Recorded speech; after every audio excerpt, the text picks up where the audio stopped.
Welcome to my YouTube channel, a channel for Arabic and English books. Please subscribe.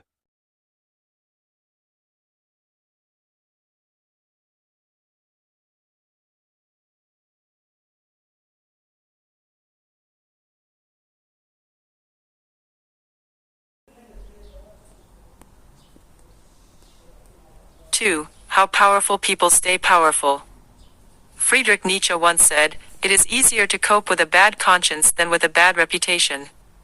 Reputation is a precious asset which is also a kind of power. Maintaining a good reputation, then, is a way to stay powerful. In order to build our reputation, we need to develop our positive traits, such as integrity, generosity, diligence, and so on. Our reputation can win us exposure, fame, and attention from others. Once we have a good reputation, we rarely need to work hard, and our reputation can complete a large amount of the work for us. For example, when we have a reputation for integrity, we can win people's trust even if we have done nothing. When our reputation is damaged, we are quickly backed into a corner and trapped in a helpless situation. American circus tycoon P.T. Barnum was very good at using reputation as a leverage to reach his goals. One time, he wanted to buy the American Museum and use it to display all kinds of treasures, but the owners of the museum wanted to sell to the directors of Peale's museum, given their good reputation. So, Barnum decided to ruin Peale's museum's reputation. He wrote to the papers attacking them, saying that the owners had no idea how to run a museum or entertain the public. Barnum also spread the news that Peale's museum wanted to buy a new museum, and warned that its original funds would be spread thin. Once the public heard about this, they stopped buying shares in Peale's museum, and Peale's museum's share prices plummeted. When the American museum's owners saw this, they sold the museum to Barnum. And so, it was through attacking Peale's museum's reputation that Barnum won the American Museum. Later on, in an effort to fight back against Barnum and rebuild their reputation, Peale's museum rolled out some highbrow entertainment, a so-called scientific hypnotism act which drew huge audiences. In retaliation, Barnum decided to attack his rival's reputation once again. Barnum rolled out his own hypnotism show, but the main purpose of his show was to disprove hypnotism, and to destroy the audience's trust in such performances. He hypnotized a little girl on stage, and after the little girl had fallen into a trance, he also tried to hypnotize the audience. However, not one member was successfully hypnotized. Then, in order to prove that the little girl's trance was fake, he said that he would cut off one of her fingers with a knife while she slept, and suddenly, the little girl woke up and ran away. The audience roared with laughter, and from then on nobody believed in Peale's museum's hypnotism performances anymore. Afterwards, Peale's museum had no choice but to cancel their shows. Barnum reached his goals twice through attacking Peale's museum's reputation. From this story we can see the power and importance of reputation. When our reputation is destroyed, if we cannot rebuild it, then public opinion will leave us high and dry. So, when our reputation is damaged, what can we do to protect it?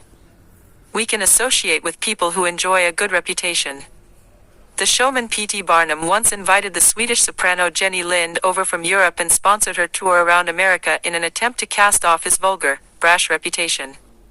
Jenny Lind, who was often called the Swedish Nightingale, enjoyed international prestige and represented the pinnacle of elegant taste. The relationship between Barnum and Lind raised Barnum's image tremendously, and erased his poor reputation. As well as preserving their reputation, powerful people are adept in condensing their power. They will dig deep in one place instead of dispersing their power, because the strength and depth of their power is more important than its breadth and width. The Rothschilds are a tightly knit banking family. After Mayer Amschel became the first banker of the family, he never appointed anyone except his own family members, and never distributed any power into the hands of others. After Mayer's death, his 5 sons controlled the family's assets, and in order to gain a foothold in the European financial world, they each set up in different cities, eventually establishing bases in each.